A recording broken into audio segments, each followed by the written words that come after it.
Assalamualaikum warahmatullahi wabarakatuh. Saya Firman Septiawansyah, perwakilan dari kelompok 1, ingin menjelaskan tentang pasar persaingan sempurna. Kelompok ini terdiri dari beberapa orang, yaitu rekan saya Aldisa Muhammad Andi, yang kedua Anita Oktaviandin, ketiga Fadila Rahmayanti, dan yang terakhir Ibu Desi Dafrosa Ramona. Materi yang akan saya sampaikan tentang pasar persaingan sempurna terdiri dari yang pertama, definisi pasar persaingan sempurna, yang kedua karakteristik, ketiga kelebihan dan kekurangannya, keempat biaya produksi pada pasar persaingan sempurna, kelima permintaan dan penawaran, dan yang terakhir pemaksimuman pada equilibrium. Materi pertama yaitu definisi pasar persaingan sempurna. Menurut Sukirno, pasar persaingan sempurna adalah model pasar yang paling klasik dan paling sering digunakan dalam analisis ilmu ekonomi. Pasar persaingan sempurna adalah suatu industri di mana terdapat banyak penjual dan pembeli, dan setiap penjual maupun pembeli tidak dapat mempengaruhi keadaan pasar.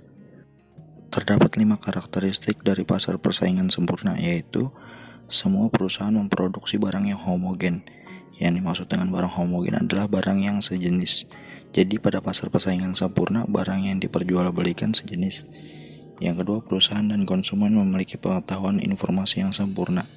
Hal ini karena dalam pasar persaingan sempurna, harga yang ditetapkan adalah berdasarkan kesepakatan antara penjual dan pembeli. Yang ketiga, output perusahaan relatif kecil dibandingkan output pasar. Keempat, perusahaan menerima harga yang ditentukan. Hal ini karena adanya proses tawar-menawar yang telah disepakati antara penjual dan pembeli. Yang terakhir, semua perusahaan bebas masuk dan keluar pasar. Semua perusahaan bebas keluar masuk pasar karena tidak adanya campur tangan dari pemerintah. Kelebihan pasar persaingan sempurna. Kelebihan pasar persaingan sempurna yang pertama adalah tidak ada kekuasaan di pasar. Harga yang ada ditetapkan di pasar cenderung stabil karena produk yang dijual sangat banyak. Oleh karena itu, penjual tidak dapat mengubah nilai jual. Yang kedua, efisien. Efisiensi produksi adalah menggunakan biaya seminimal mungkin dalam melakukan produksi. Ada juga yang disebut efisiensi alokasi, adalah setiap barang atau jasa sampai ke titik maksimal memberikan manfaat marginal ke konsumen. 3. Dapat meminimalkan biaya iklan dan produksi. Karena produk atau barang yang dihasilkan hampir sama kualitasnya, maka setiap jenis produk akan sulit dibedakan satu dengan yang lain. 4. Informasi pasar yang jelas. Pembeli bisa meminimalkan tingkat kecurangan yang bisa dilakukan suatu oknum yang ada di pasaran. Semua aturan prosedur yang sudah ada menjadi hal yang harus dipatuhi oleh semua orang yang melakukan transaksi di pasar. Kekurangan pasar persaingan sempurna. Yang pertama, persaingan sempurna tidak mendorong inovasi. Dalam pasar persaingan sempurna, teknologi dapat dicontoh dengan mudahnya oleh perusahaan lain, sehingga tidak ada insentif bagi perusahaan untuk mengembangkan teknologi dan teknik memproduksi yang baru.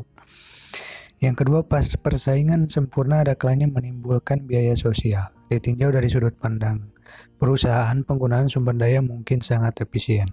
Namun ditinjau dari sudut kepentingan masyarakat, ada kalanya merugikan.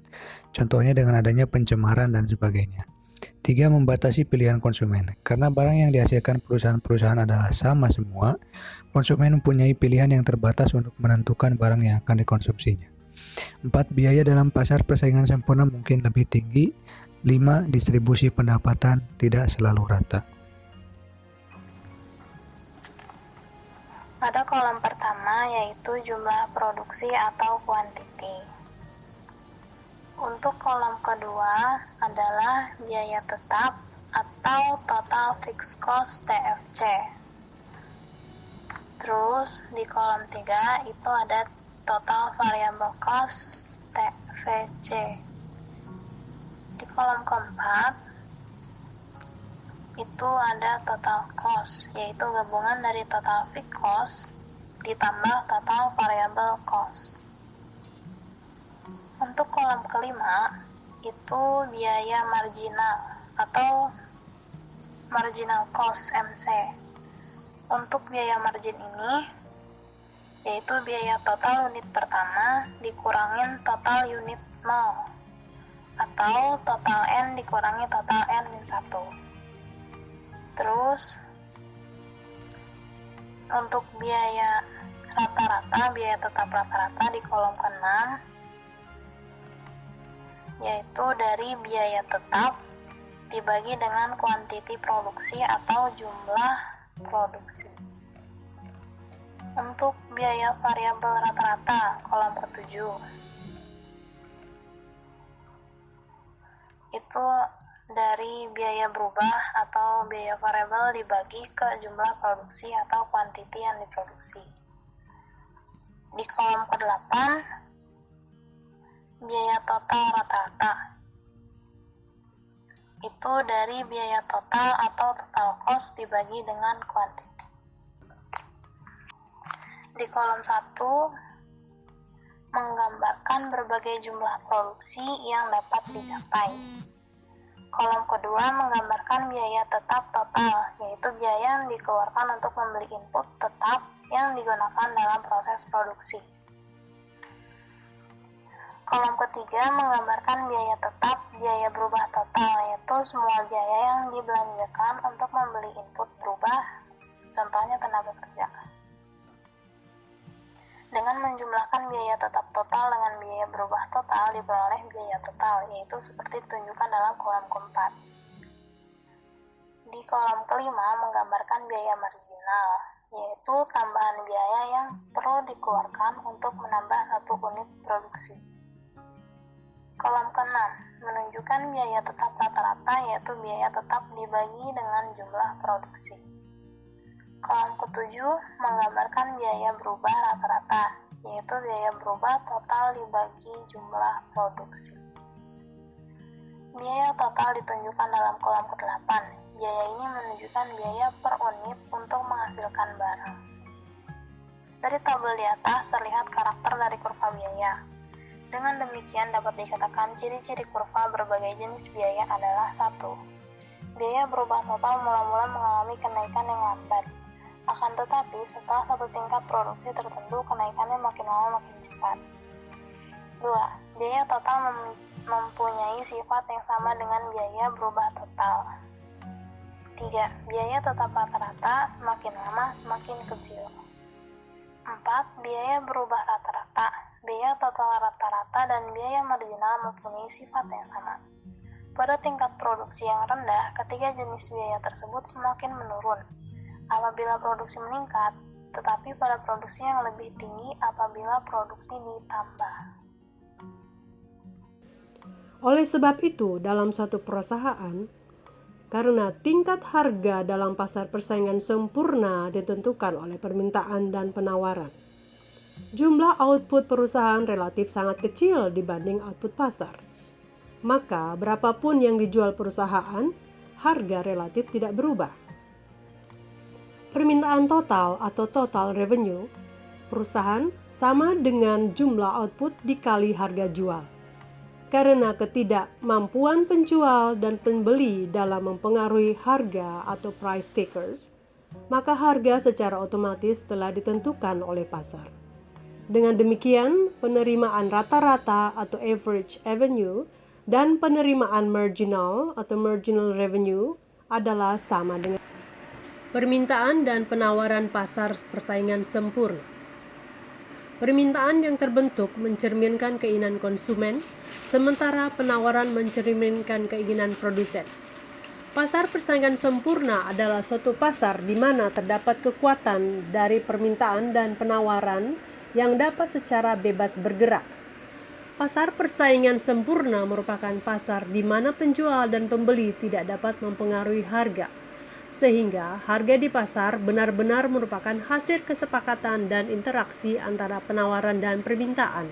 Optimum keuntungan pada equilibrium. Suatu perusahaan dalam kondisi equilibrium ketika ia mencapai keuntungan maksimum. Keuntungan adalah perbedaan atau selisih antara total cost dan total revenue. Seperti telah dibahas pada bab sebelumnya, bahwa equilibrium perusahaan dalam asumsi pasar persaingan sempurna secara grafis dapat ditunjukkan melalui dua pendekatan, yaitu menggunakan kurva TR dan TC, yang kedua menggunakan kurva MR dan MC. Equilibrium perusahaan menggunakan kurva TR dan TC. Kurva TR adalah suatu garis lurus melalui origin yang menunjukkan bahwa harga output adalah konstan pada semua tingkat output. Produsen akan selalu menerima harga atau price taker dan dapat menjual setiap outputnya pada harga pasar yang berlaku dengan TR yang naik secara profesional dan volume penjualannya. Slope kurva TR adalah marginal harga yang sama.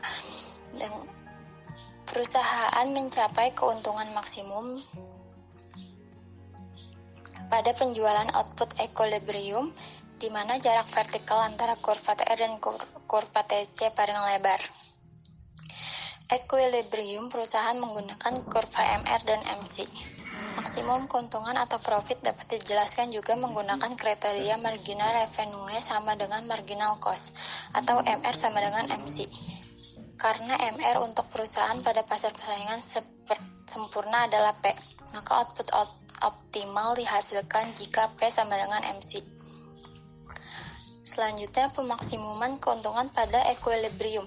Keputusan perusahaan jangka pendek dalam pasar persaingan sempurna jika PE lebih besar AVC, maka perusahaan masih bisa melanjutkan usahanya.